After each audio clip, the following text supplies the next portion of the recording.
हाँ, एक संत थे वृंदावन के, वो अपने ठाकुर जी को छोड़ के कहीं नहीं जाते थे।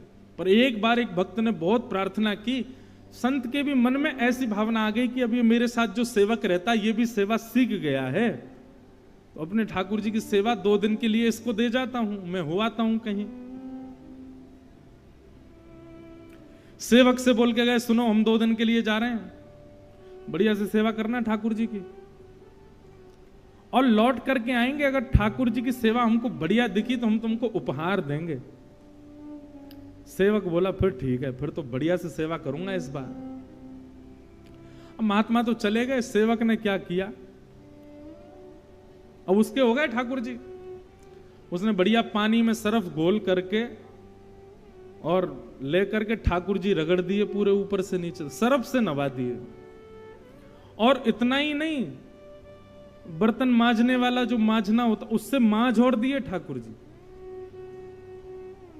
एक घर में मैंने भी ऐसी सेवा देखी थी। आपको पता है, जो लड्डू गोपाल की सेवा करते हैं या कहीं भी सेवा करते हैं, ठाकुर जी की सेवा में कभी अंगूठे का प्रयोग नहीं करना चाहिए। अंगुष्ठ का प्रयोग मतलब ठाकुर जी को इत्र लगाते हैं या उठाते हैं बैठाते हैं, तो ऐसा भाव रखना चाहिए कि अंगूठा जो होता है सबसे बलवान होता है हमारे हाथ में। सेवा प्रणाली कहती है जब आप ठाकुर जी को अंगूठे से दबाते हैं तो उनको श्रम हो जाता है, उनको लगती है, इसलिए ठाकुर जी की सेवा में उंगलियों का प्रयोग करो। अब बहुत भारी ठाकुर जी हैं तो अंगूठा भी ऐसे स्थान पर लगाओ जहां पर ठाकुर जी को लगे ना, और फिर बैठाने के बाद में कहीं अंगूठा लगाना ही पड़ा है तो उसके बाद भी सहला दो, ठाकुर जी आपको श्रम हो गया। इतनी सूक्ष्मता देखी जाती है सेवा में। ठाकुर जी को अंगुष्ठ का प्रयोग नहीं। आरती करने के बाद आरती ठाकुर जी से दूर रखनी चाहिए, क्यों? उसकी गर्मी ठाकुर जी को लग जाएगी, उष्णता हो जाएगी। कई लोगों के यहां अखंड दीप जलते हैं, पर दीप का स्थान अलग होना चाहिए, ठाकुर जी के मुख पे नहीं।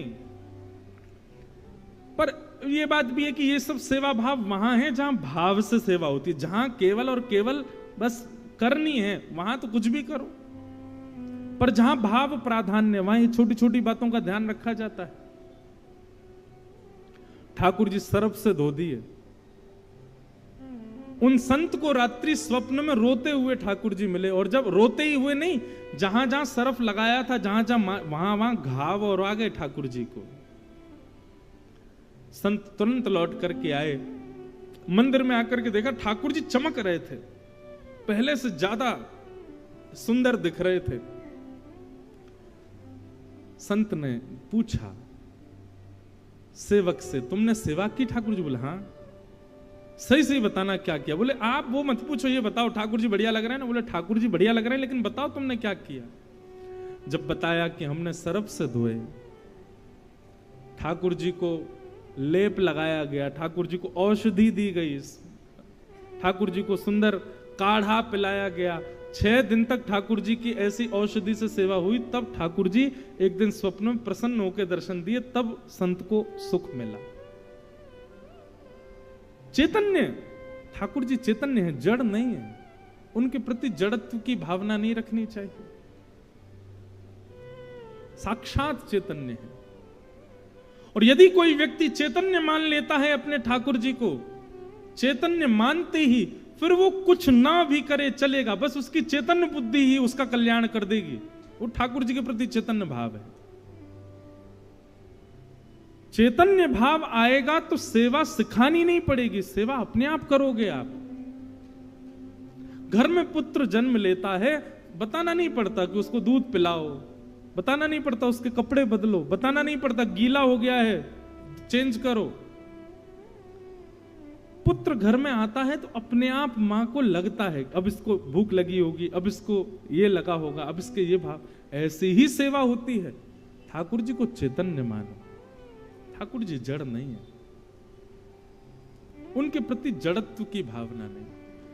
और आप विश्वास मानिएगा, जिस दिन से आपने चैतन्य मानना प्रारंभ, और सुनिए, केवल ठाकुर जी नहीं, अपने गुरु को भी चैतन्य मानो, गुरु के प्रति भी चैतन्य भाव। मानव का कल्याण केवल 2 लोग कर सकते हैं, और दोनों ही गकार हैं, गा से प्रारंभ होते हैं। पहला तो ग्रंथ और दूसरा गुरु। जिसके जीवन में ये दो ग नहीं है, ग्रंथ और गुरु, उसका जीवन पशु के समान है, पशुवत है। या तो ग्रंथ को स्थान दीजिए जीवन में, लेकिन एक बात और सुनिएगा, केवल ग्रंथ को स्थान दिया, गुरु को स्थान नहीं दिया, तो भी कहीं ना कहीं फिसल जाओगे। ग्रंथ गुरु दोनों जीवन में चाहिए। अब गुरु जीवन में चाहिए, इसका मतलब दीक्षा हो, हम किसी प्रणाली से, किसी परंपरा से बंध जाएं। अगर आपका विश्वास अटूट है तो बंद हो, लेकिन सबसे पहले दिशा ग्रहण करो, सबसे पहले विश्वास अटूट करो उस स्थान पर, उस गुरु पर। विश्वास कैसा अटूट कि गुरु ने कल कह दिया ऐसा तो ऐसा, गुरु कह दे कि दिन तो दिन, गुरु कह दे रात, तो इतना विश्वास हो जाए तब ग्रहण करो। कबीरदास जी के प्रसंग में ऐसा आता है, कबीरदास जी की पत्नी इतनी अनुकूल थी उनके, दोपहर का समय 12 बज रहे होंगे, उस ऊपर आकाश में सूर्य टिमटिमा रहा है और श्री कबीरदास जी सुई में धागा पिरो रहे थे, और धागा पिरोते पिरोते अपनी पत्नी से कहते हैं, अरे सुनो, दीपक लेके आना जरा, बाहर बैठे हैं प्रकाश में, दीपक लेके आना, मुझको धागा डालना है सुई के अंदर। पत्नी इतनी अनुकूल थी कबीरदास जी की, वो ये नहीं पूछती थी कि सूर्य निकला हुआ है, इतना प्रकाश हो रहा है, तुम अब दीपक जला के क्या करोगे, वो दीपक लेके आई रखी। ऐसा मृत्यु से परिचय कराती है भागवत की कथा। मैं कथाओं में एक बात कहा करता हूं, बहुत ध्यान से सुनिएगा। ये 7 दिन की कथा क्या है, 7 फेरे हैं हमारे ठाकुर जी के साथ। प्रत्येक दिन की कथा से एक फेरा हो रहा है, दूसरे दिन की कथा कल दूसरा फेरा, तीसरे दिन की तीसरा फेरा, चौथे दिन की चौथा फेरा, ऐसे 7 दिन की कथा से 7 फेरे हो गए ठाकुर जी के साथ। अब 7 फेरे हो गए मतलब हमारा ब्याह है ठाकुर जी के संग, और जैसे ही ब्याह भयो, ब्रजभाषा आ जाए बीच बीच में सुन लेना है, ठाकुर जी से ब्याह भयो, अब भयो को वयो मत समझ लेना, वयो वयो मतलब गया है कि चले जाओ, क्या होता है वयो का मतलब गया, वो गया, उसको ऐसे बोलेंगे वयो। तो भयो, भयो को ये ब्रजभाषा है, हिंदी में बोलते हैं हुआ, भयो हुआ। तो क्या बता रहा था मैं भूल गया हैं? हाँ 7 दिन की कथा। वाह महाराज जी, अच्छे श्रोता हैं आपके। तो हाँ 7 दिन हमारा ब्याह हो गया। अब सप्ताह के बाद हम तो चले गए कथा करके, और ब्याह करके सब बहुओं को यहीं छोड़ गए। हमारी बहू नहीं, ठाकुर जी की बहू। हम तो ब्याह पढ़ाने वाले पंडित जी हैं, हम तो ब्याह करा रहे हैं। ब्याह के बाद ठाकुर जी तो चले गए। अब क्या है, अब प्रतीक्षा है।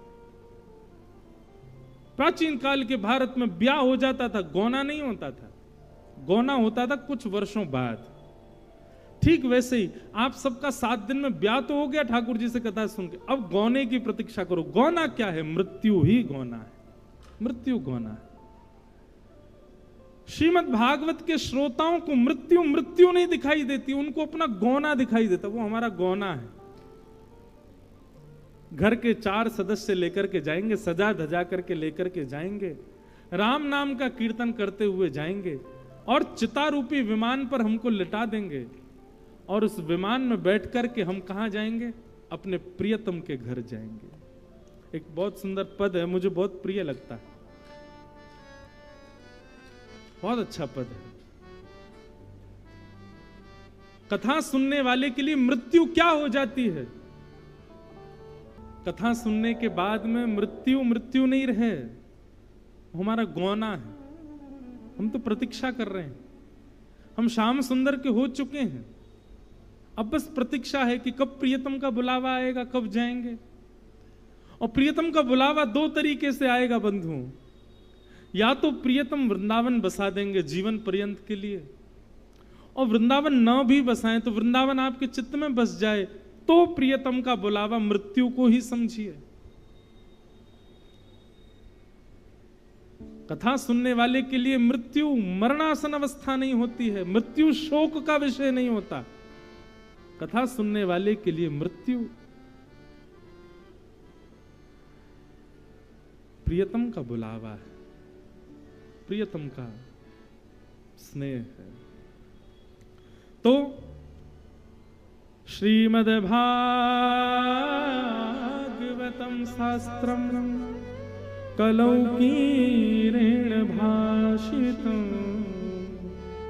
श्रीमद्भागवत रूपी शास्त्र कली रूपी इस कलयुग में भगवत प्राप्ति का साधन है।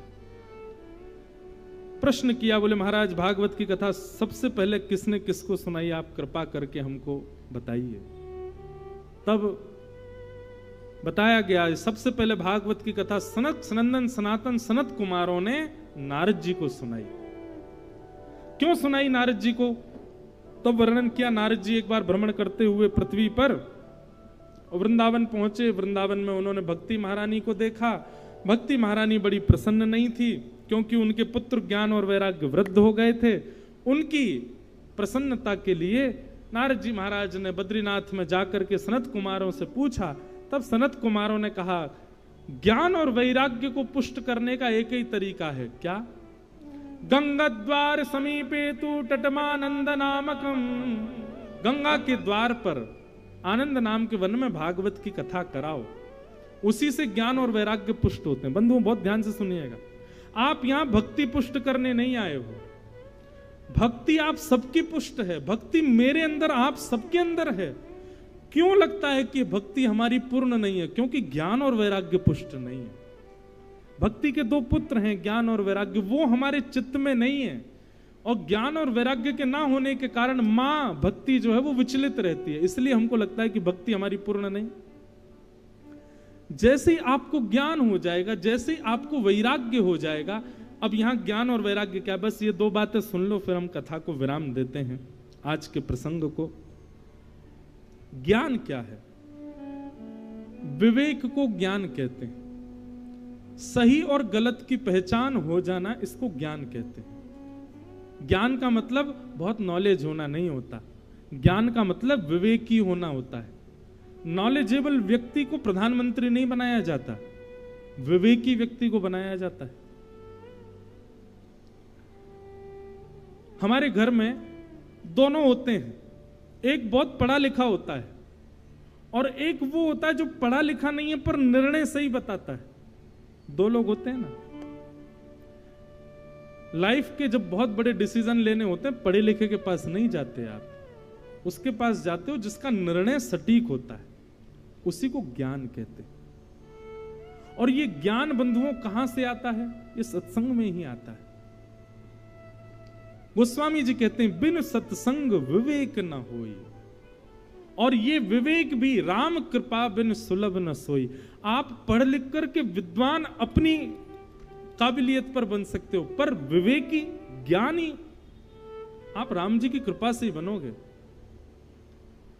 रावण के पास 10 सिर हैं, वो ज्ञानी बहुत है, पर विवेकी तो श्री हनुमान जी हैं। विवेकी तो श्री हनुमंत लाल है, रावण नहीं है। तो हमको विवेक प्राप्त करना, उसी को ही ज्ञान कहते हैं। विवेकी होना अच्छी बात है। माफ कीजिए, जिस व्यक्ति को निर्णय लेने में बहुत समय लगता है ना, समझ जाना कि वो सत्संग कम करता है। और जो व्यक्ति अपने जीवन में आई घटना हो, दुर्घटना हो, उस पर चंद विचार करके और निर्णय लेता है, और जो निर्णय लेता है वो सबके लिए उचित होता है, समझना ये सत्संगी व्यक्ति है। सत्संगी व्यक्ति की पहचान है। एक और बात इसमें भी चूक है कि कई लोग हैं वो बिना सोचे समझे निर्णय लेते हैं, वो भी गलत है, वो भी सत्संगी व्यक्ति नहीं है। तो पता कैसे चले निर्णय ठीक है? निर्णय में सबके सुख का विचार हो, सबके हित का विचार हो, और निर्णय लेने में ज्यादा समय भी ना लिया गया हो, तो समझ जाना सत्संगी व्यक्ति है, सत्संग करता है। ये ज्ञान का स्वरूप है।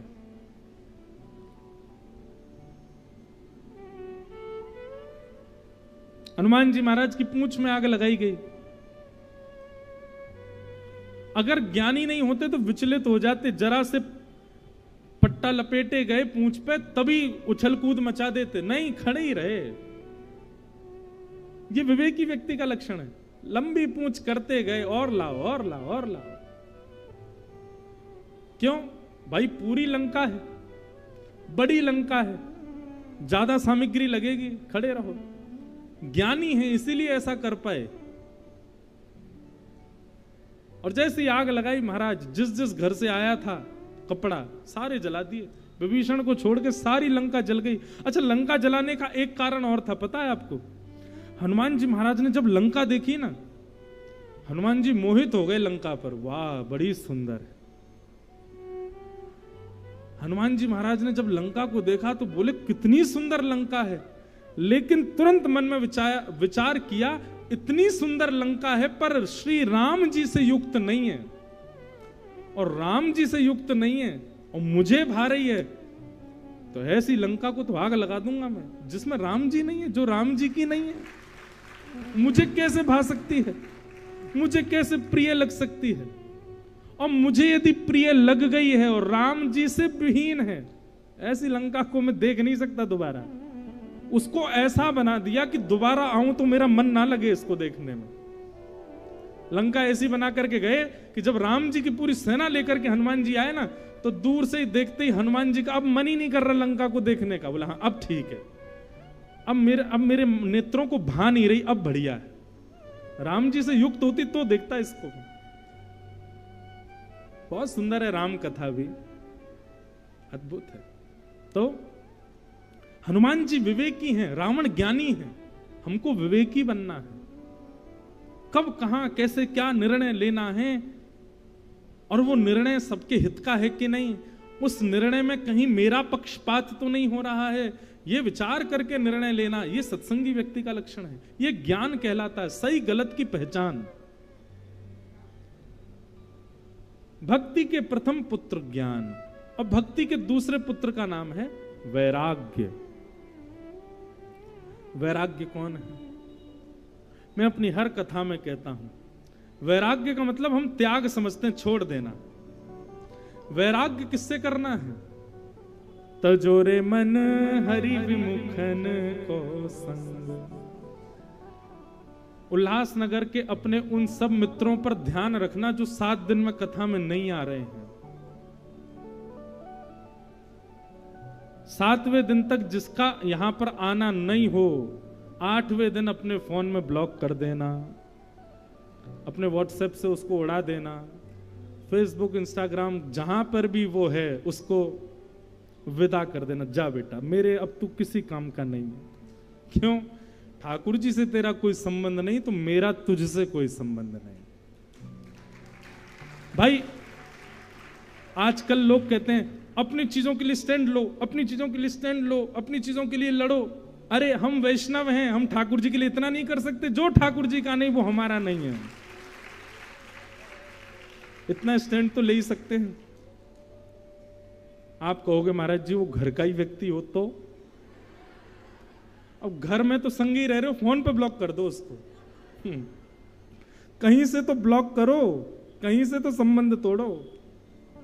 और आजकल महाराज जी ऐसा हो गया है, प्रत्यक्ष किसी को कह दो कि मैंने तुझे छोड़ दिया, वो नहीं माना जाता। इंस्टाग्राम पे ब्लॉक कर दिया उसने। ओहो, मुझे तो ऐसा लगता है आने वाले समय में जैसे महाराज जी डाइवोर्स के केस होते हैं ना, ब्लॉक के भी केस चलेंगे। वकील किया है, क्यों? ये ब्लॉक करना चाह रहा है मुझे। भाई इतना सोशल हो गए लोग, इतने सोशल मीडिया के अधीन हो गए हैं। हर युग में 2 राक्षस, हिरण्यकश्यप हिरण्याक्ष, शिशुपाल दंतवक्र, रावण कुंभकर्ण। कलयुग में इंटरनेट नहीं, मोबाइल फोन और सोशल मीडिया, ये 2 राक्षस हैं कलयुग के। कल की भगवान आकर के कल की का ही थोड़ा अपभ्रंश कर दो, क्लिक हो जाएगा, क्लिक। बस आकर के ऑफ क्लिक करेंगे वो, इन दोनों को ही बंद करेंगे, सोई सतयुग प्रारंभ हो जाएगा। जिस दिन इंटरनेट और फोन बंद हो गए उसी दिन से सतयुग शुरू। महाराज जी अभी अगर ऐसा हो इसी समय इसी वक्त पूरे वर्ल्ड का इंटरनेट बंद हो जाए, कितनी 5 मिनट के लिए बंद हो जाए, कम से कम नहीं तो 5,000 मृत्यु तो हो जाएंगी 5 मिनट में। लोग सच, आप सही में हंस रहे हैं, लेकिन ये रिसर्च की बात है। अगर 5 मिनट के लिए पूरे एक पूरा का पूरा देश खत्म हो सकता है, और एक नहीं अनेक देश खत्म हो जाएंगे 5 मिनट में। यही तो राक्षस करते हैं, वो सबको अपने अधीन करते हैं। तुम मेरे बिना रह नहीं सकते, यही तो राक्षसों ने किया हमेशा, और यही आजकल हो गया। और ये मैं आपको क्या कह रहा हूं, मैं खुद भी उसके अधीन हूं, लेकिन हैं तो हैं।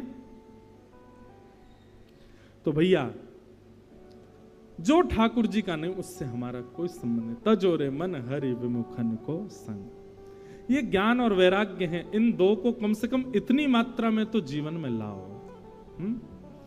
ज्ञान और वैराग्य की पुष्टि के लिए भागवत की कथा हुई, और भागवत कथा होते ही महाराज, जैसे ही भक्ति महारानी अपने पुत्रों को लेकर के आई, कथा में आते ही ज्ञान और वैराग्य युवान हो गए, नृत्य करने लगे। भक्ति सुतौ तौ तरणौ गृहीत्वा प्रेमैक रूपा सहसा विरासित, श्री कृष्ण गोविंद हरे मुरारे नाथेति नामानि मुहुर्वदन्ति। भक्ति महारानी ज्ञान वैराग्य के साथ आई, और कथा में आते ही ज्ञान वैराग्य दोनों युवा हो गए। और जैसे ही युवा हुए, युवा होते ही भक्ति महारानी नृत्य करने लगी। भक्ति को देख के ज्ञान वैराग्य नृत्य करने लगे, और इन तीनों को देख करके जितने श्रोता थे सब नृत्य करने लगे, आनंद करने लगे। बोलो भागवत महापुराण की। तो श्रीमद् भागवत के महात्म का प्रथम सर्ग कहता है, ज्ञान और वैराग्य को पुष्ट करने के लिए भागवत की कथा है, ताकि हमारा ज्ञान पुष्ट हो और वैराग्य पुष्ट हो।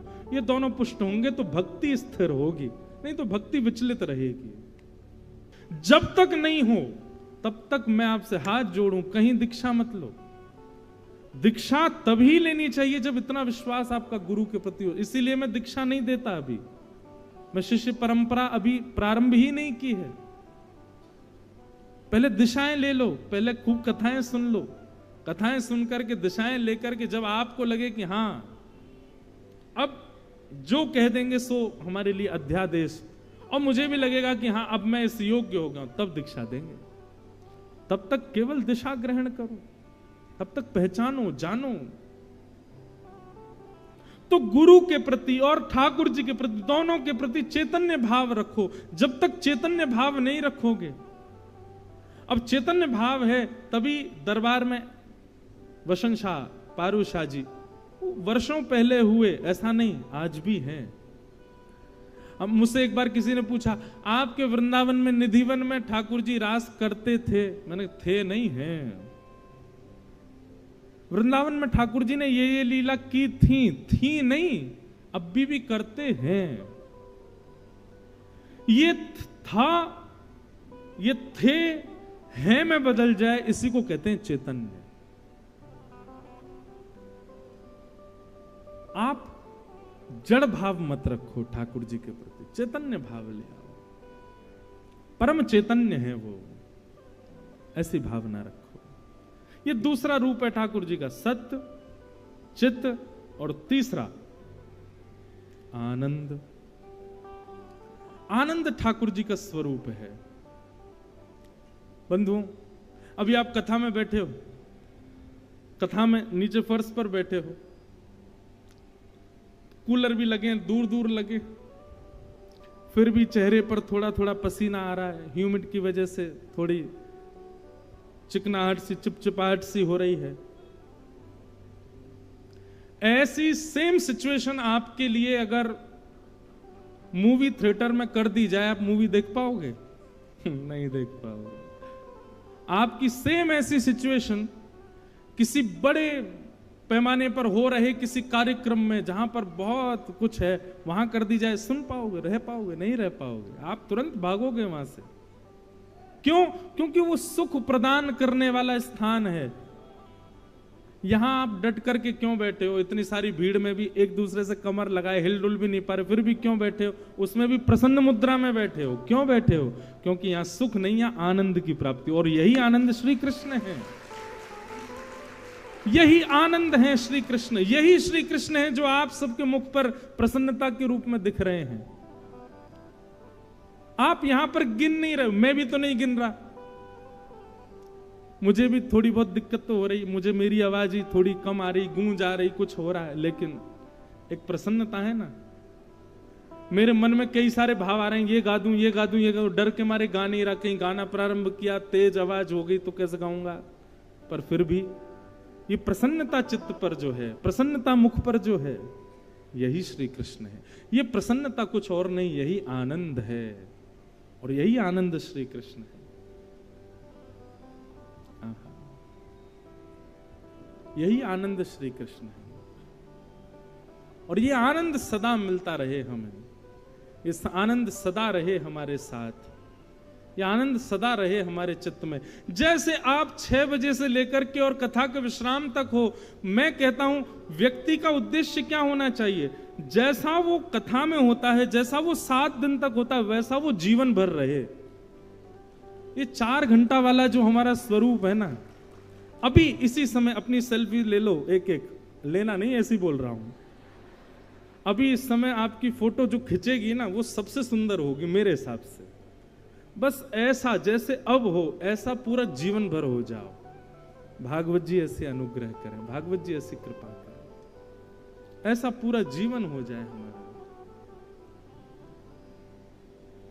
ये जीवन समर्पित चरण में तुम्हारे, तुम ही मेरे सर्वस्व, तुम ही प्राण प्यारे, तुम्हें छोड़ कर नाथ मैं किससे कहूँगा, जहाँ ले चलोगे वहीं मैं चलूँगा।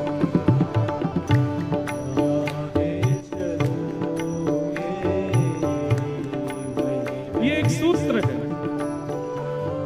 ये एक सूत्र है। जब तक ऐसी भावना ठाकुर जी के प्रति नहीं लाओगे, तब तक आपके जीवन में आनंद आ ही नहीं सकता।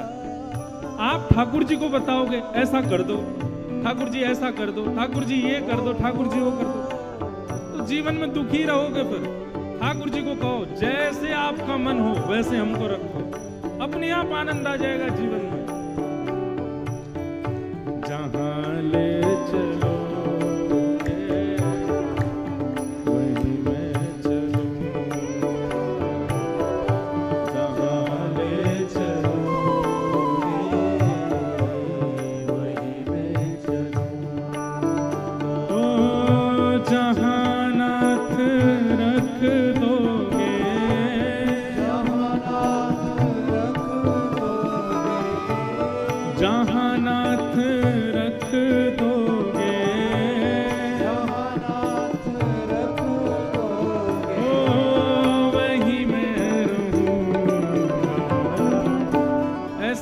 हैं, करताल बजा के गाते हैं।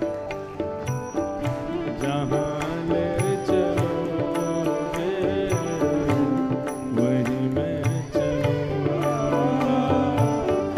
जहां ले चलोगे वहीं मैं चलूंगा। ओ ये जीवन समर्पित चरण में तुम्हारे, तुम ही मेरे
से